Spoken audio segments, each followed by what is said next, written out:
What do you call a European who only speaks one language? An American? Or a Romanian or a Hungarian? Truth be told, according to Eurostat, is the British, who speak the least languages in Europe, closely followed by my country and our immediate neighbor. Despite popular belief, the majority of Europeans actually do not have access to learning foreign languages, and being bi or multilingual is still a privilege for most.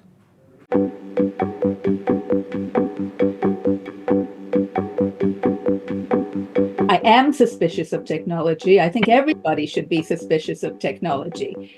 However, that shouldn't stop us from using it where it can really help.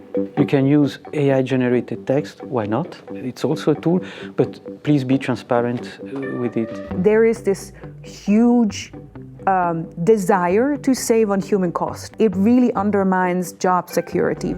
We are democracies, and a functioning democracy needs a functioning media sector, which also means that the public service media need to have some sort of independence. One part of the story is that Ukrainians want their story to be heard around the world, and people are interested. But we don't have enough translators, so hurry up AI and help us with this.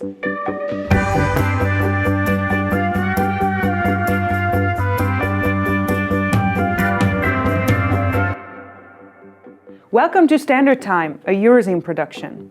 This is a talk show with guests from all over Europe. Today we have them join forces in our special episode, flaunting some Display Europe founders, joining me to talk machine translations, language models, and open access publishing across Europe.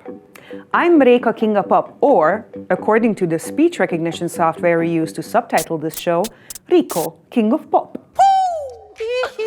I'm the editor-in-chief of Eurozine. It's the online magazine presenting this show and a co-founder of the Display Europe platform. Since this is a digital production, you get to watch it with subtitles on your respective standard time and, potentially, in your respective language too. Should it be any of the 15 languages Display offers subtitles in, check it out. Europe is covered by a rich tapestry of languages that make up a small yet very diverse continent. With English having become our most recent lingua franca, you may tour almost any country without needing a dictionary. With AI on the rise, some don't even use this universal language anymore. Instead, they navigate their way through linguistic minefields with automated translation and voice detection. Of course, there are pitfalls. For instance, Google Translate's voice assistant does have a menacing robot voice and a thick American accent. Our writer, Salma, for instance, managed to offend a lot of people in Greece last summer. For future reference, sketo means without sugar in Greek, and skata means shit. Some speculate about the world being taken over by robots. For translators specifically, the fear of this probability seems to increase by the minute. Many argue, however, that we still have a long way to go before tech can replace us, and we have a lot of opportunity to turn it to a direction that benefits humans instead of antagonizing us. Research also dampens this dystopian fear. Though machine translation can be effective with simple and direct text, it still has a lot to catch up on when it comes to culture and the arts and subtle meanings. Dealing with biases or being able to read between the lines, for example, are valuable human skills that AI still lacks. Well, so do some editors, truth be told. Due to this, the need for human translators is still in high demand. And with the profession adapting, this symbiosis is sure to further evolve.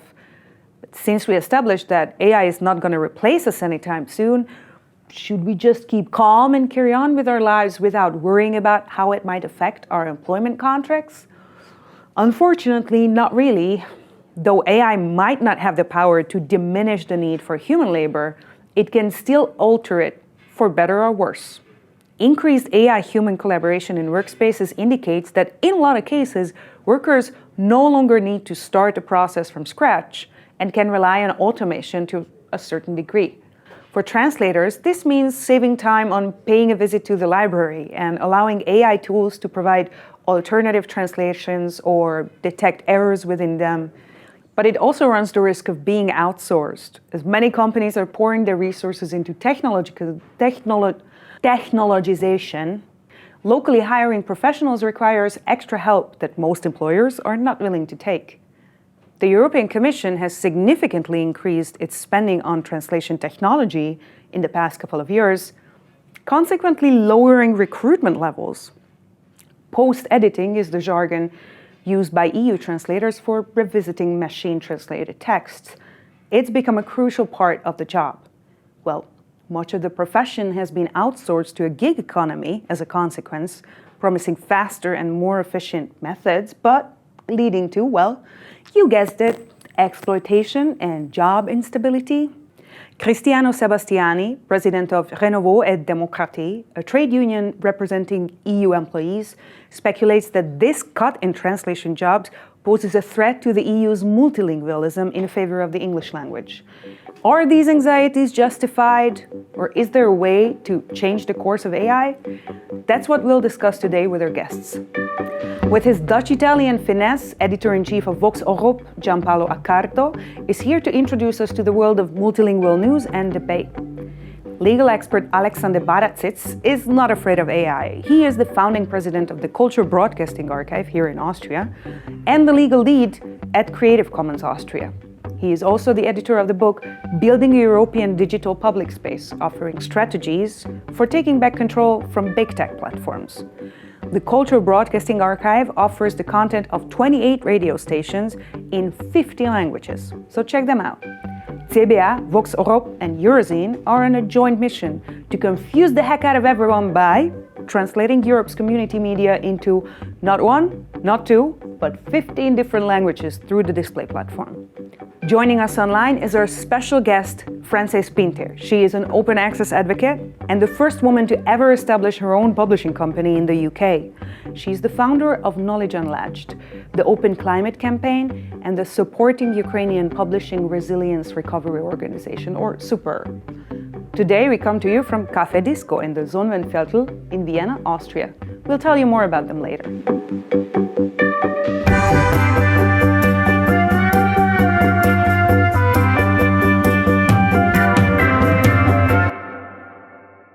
Very welcome, Frances and gentlemen. Today we talk about languages and what we do with them in Europe. So I'll start with a very dumb question. Why do we insist on so many languages? What does this linguistic diversity actually give us across Europe? Gian-Paolo, you work across quite a number of those, and you are a polyglot person yourself, so make your case. Europeans are pretty much attached and fond of their own mother language. It's the language they think in, it's the language often they write, they express themselves in. I reckon that if we had only one language for all, we would end up losing much of the diversity that makes Europe an interesting place. Frances, as a publisher, how do you mitigate this language barrier? How does this affect your work? Would it make your life easier if there was just like one unified language to publish in? Well, in many ways, it would make the life easier for all publishers to work in only one language, but I don't think that would be to the benefit of anyone. It was tried more recently to have a global universal language. That was Esperanto. Indeed. Then it failed for a number of reasons. Language is so interwoven in the culture of people. Personally, I feel we undervalue the great skill that goes into good translation. Alex, you have, in your book, you worked on a model, an intellectual and infrastructure model for creating what you call a European backbone that could connect people maintaining this linguistic diversity. So what's this European backbone? Well, we have now the possibility with these technical instruments that are and software tools that are available to do automatic translations and automatic transcripts. Give by this the chance for a lot of people to get access to information which is in other languages. Reach out to all over Europe, get closer to the idea of a European public space.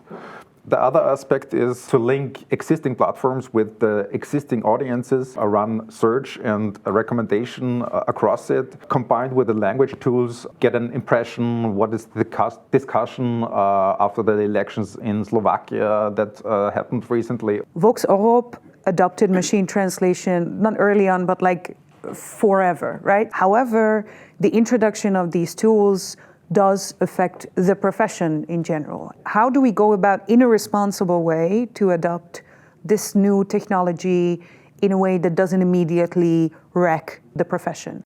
So machine translation to us is more a help than a tool we completely rely on. Some of our friends told us, okay, there's no more use for translators or for publications like yours because there's machine translation. Users will simply have to go on a newspaper in a language that they don't read, they machine translate it, and that's it. Actually, it's not that simple. First, you have to select what you want to offer your readers, and this takes time. And then there's also an issue of quality. Machine translation works impressively well, but it's still not perfect. It needs a lot of post-editing, and that's where the skills of an editor or a translator or someone who has both those skills comes very useful. You can have texts that are published machine translated as such, but you have to be very transparent about it. You can use AI-generated text, why not? I mean, it's also a tool, but please be transparent with it. Yeah, but that's only part of the story. Join the Display Article Club, a community space to exchange ideas and talk about the hard topics. Each month, we host a discussion about the articles which are featured here on Standard Time, moderated by a journalist or editor. Everyone is invited to share their opinion, ask questions, and offer critique. The Article Club is also an open space to discuss culture, politics, and more with people all around Europe and around the world. The Display Article Club is hosted on LinkedIn Spaces, and you can join us at the URL below, on the Display portal, or you'll also find the link in Display newsletters. Yeah, but now you're stealing my thunder, so let's get back to the conversation.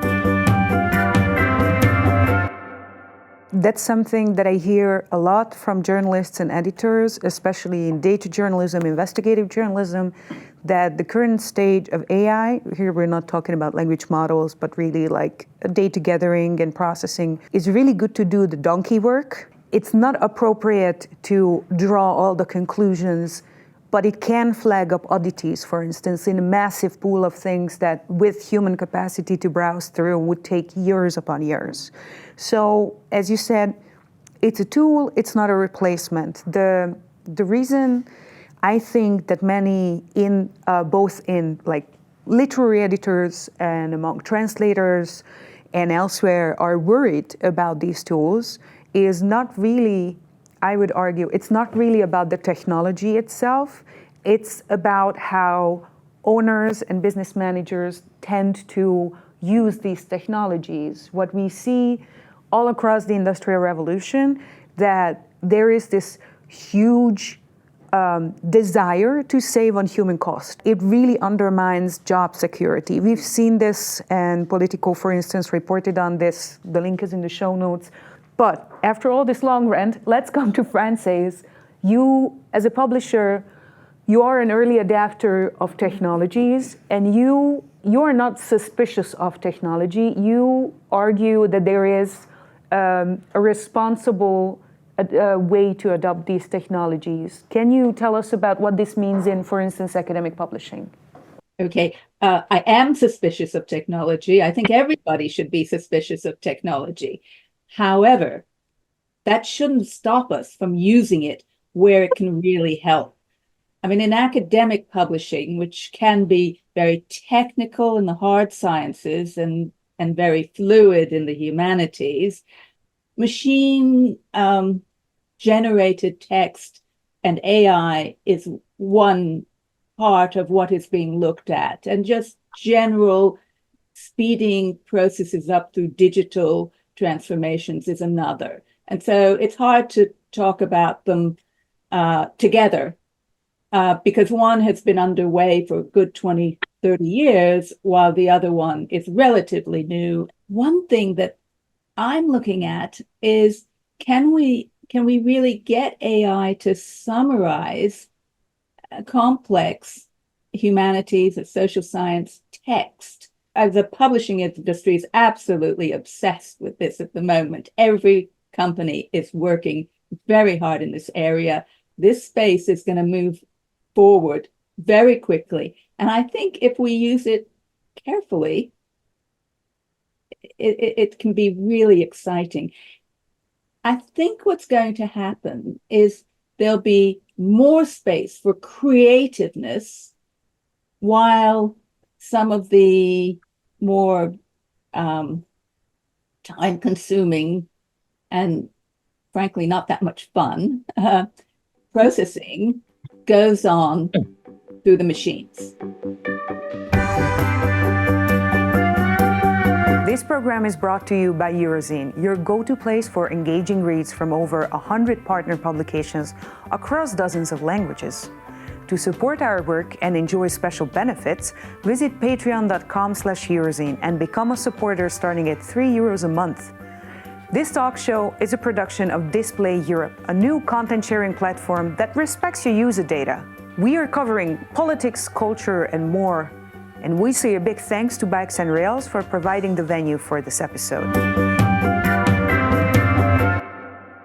If we embrace this technological change, I mean, we don't really have another option than to embrace it and try to direct it into some shape or form that's going to make sense for the humans involved. So, Alex, what do you think? How does this change, for instance, Display Europe as a platform that aggregates across existing publications online? In a longer run, who is going to be responsible for maintaining this? First, I want to agree that, for Display, without these tools, we wouldn't been able to come across in 15 languages or in future in 27 languages as it's planned. The funding is another question, and this is also something that we want to address with this project. The consumption of news more and more is over social media. And so we have a shift here in the funding. What has been income for commercial media, 50% of this has gone to the big tech platforms in the last couple of years, and you can imagine what this means for the whole sector.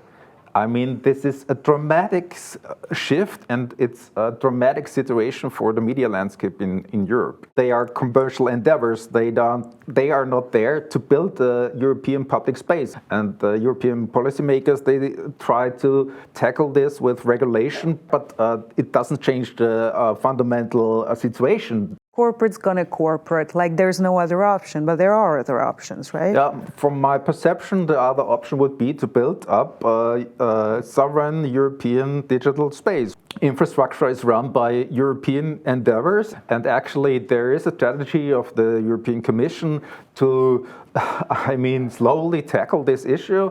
The data strategy is to collect data from specific industries across Europe and to get them to work then together with these aggregated data and make new business models out of it. So basically what you are promoting is an expansion and a renewal of the public service model into a digital time.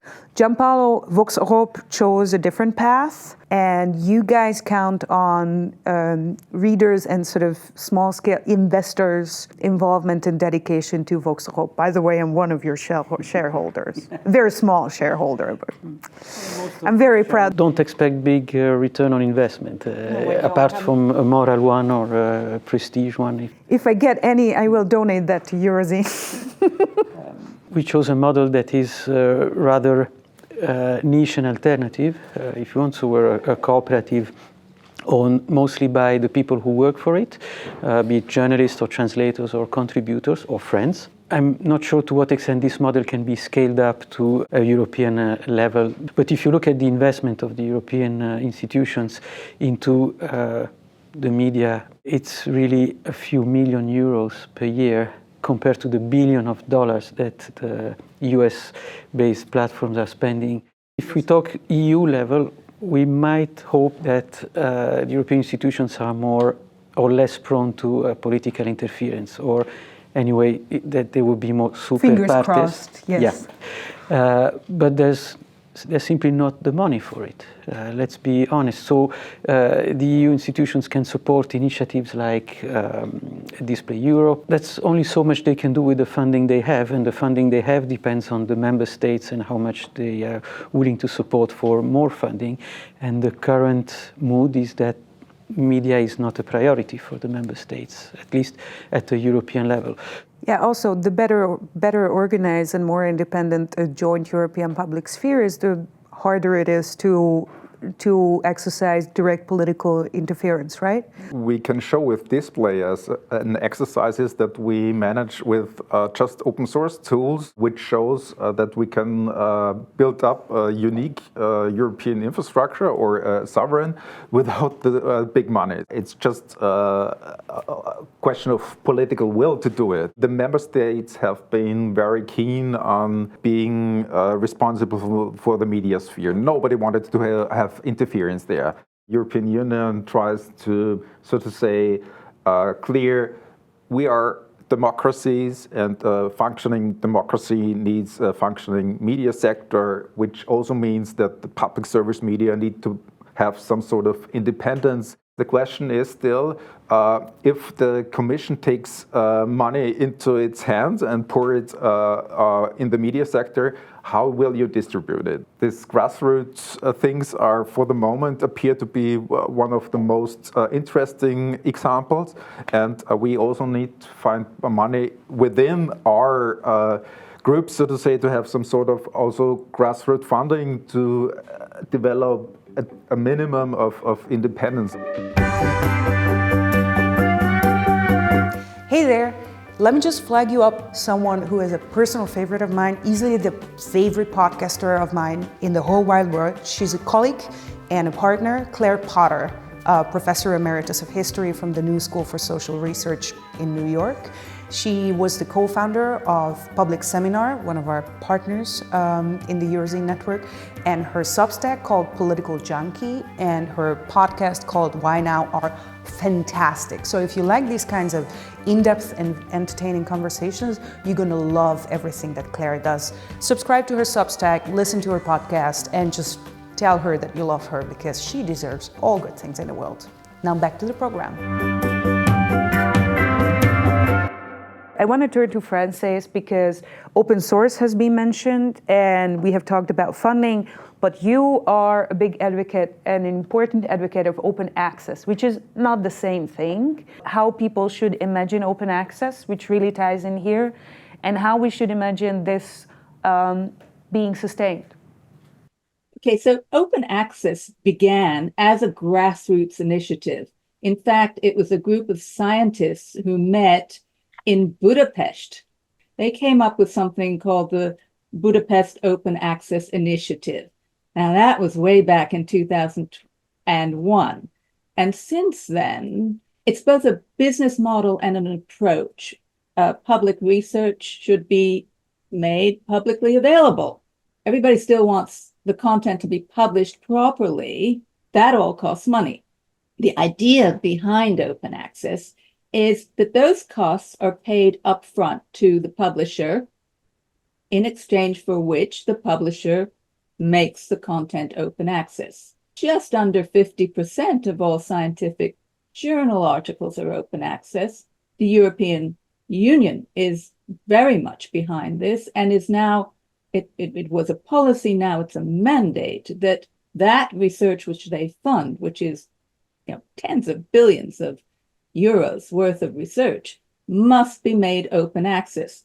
The big publishers have figured out how to do this in a way that has actually meant that they have gotten a lot of this upfront money to pay for open access, and they're actually increasing their market share of research publications.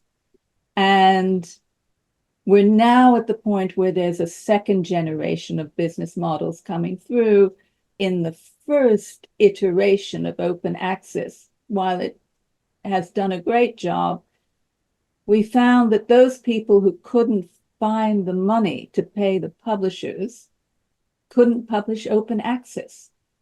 And so hopefully within the next few years, when newer models are in place, we will see a world which has equity of access to publishing as well as access to reading. And that, partnered with AI, will go beyond the dreams of any science fiction writer. When you talk about publishing and also small research organizations, talking about publishing in English or in the local language? It's the same. The costs of publishing need to be paid for. Many of the smaller countries do have more public support for going open access to support their languages, but it is coming together and it is moving forward at a European policy level. Today we come to you from Café Disco, a cool small cafe here in the Sonnenviertel in Vienna, Austria.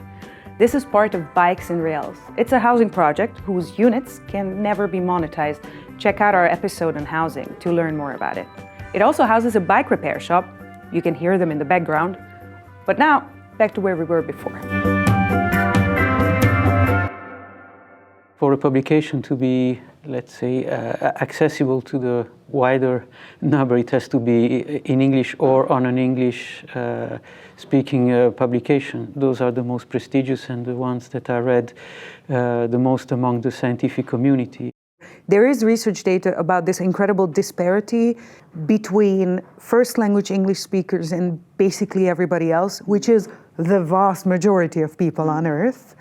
And it's not based on scientific or research merit. It's based on an access issue, and it does affect research and academia, both as like an ecosystem and as a career path. Publishers have, in effect, been the proxy for the institutions when it comes to assessing someone's suitability for hiring and promotion. More progressive universities are beginning to rethink this because actually the old metrics, their impact, the importance of their research, really is no longer a marker that should be given so much prominence. A scientific translator, a French one, who was explaining how the non-native English speaker researchers have a competitive disadvantage compared to the English native speakers, because if they want something to be published on a prestigious review, they have to have it translated into English, and it's an expense that often researchers cannot afford. And let me just mention one positive example for this, because one of our collaborators I'm a big fan of is called Kern. This is we'll put them on the screen and it will be in the show notes as well. They are a network and an infrastructure of French journals, academic and cultural.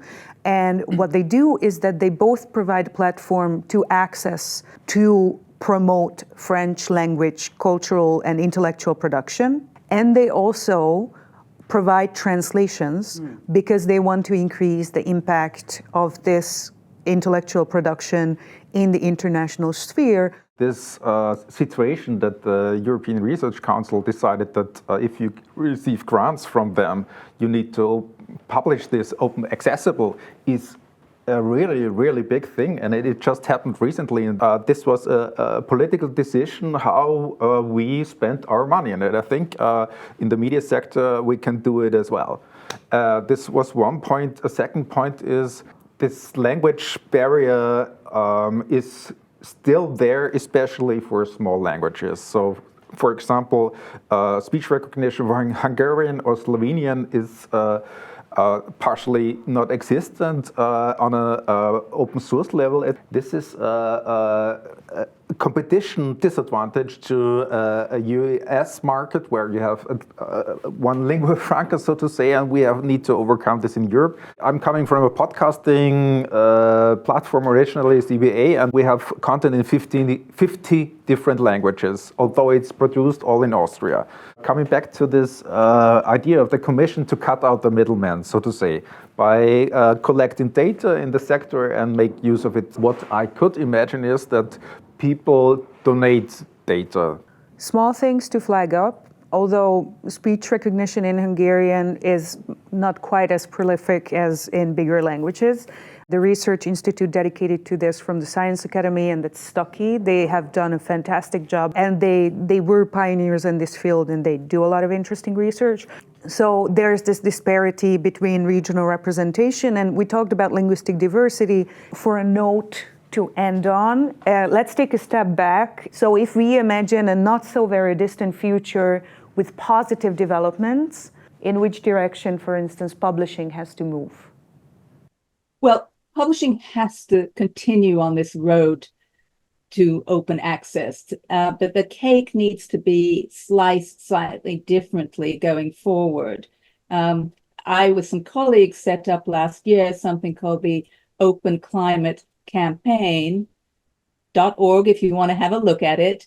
And what we're doing there is, where do we have to go to encourage policy changes, encouraging mandates to ensure that those policies are implemented, getting people to think where the funding is going to come from and get that into place on an issue which is on climate change and biodiversity.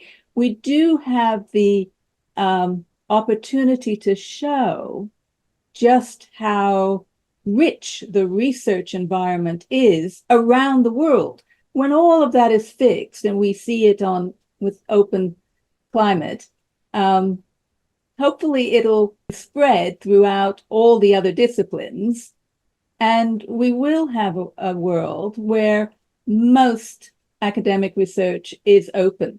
So I see the future as being bright. I set up something called SUPRR.org. It stands for Supporting Ukrainian Publishing Resilience and Recovery.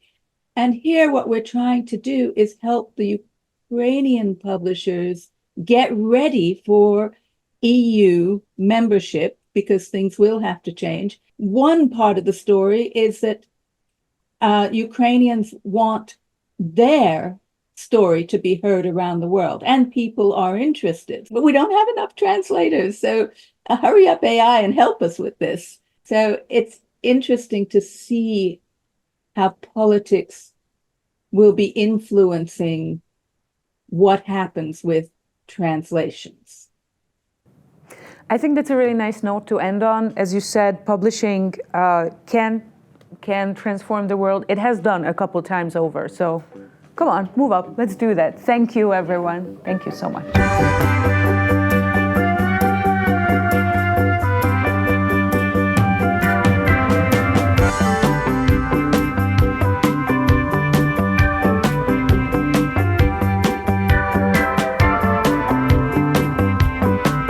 This program is presented by Eurozine, an online magazine bringing you reads from more than 100 partner publications and across dozens of European languages.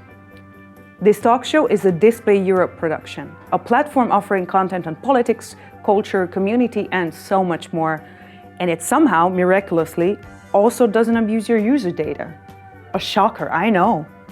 Now, if you want more of our nice little animations or just like what you see and wish to support our work, please go to patreon.com/Eurozine. That is Eurozine, the magazine presenting this show. You can pledge as little as €5 a month or whatever you can afford, and I promise we won't spend it all at Café Disco. Instead, you'll get access to bonus materials, invitations to the tapings, and you also get to suggest topics and questions. This program is co-funded by the Creative Europe program of the European Union and the European Cultural Foundation. Importantly, views and opinions expressed here are those of the authors and the speakers only, and do not necessarily reflect those of the European Union or even the European Education and Culture Executive Agency. Neither the European Union nor the EACAA can be held responsible for them. We also thank Bikes and Rails for hosting us.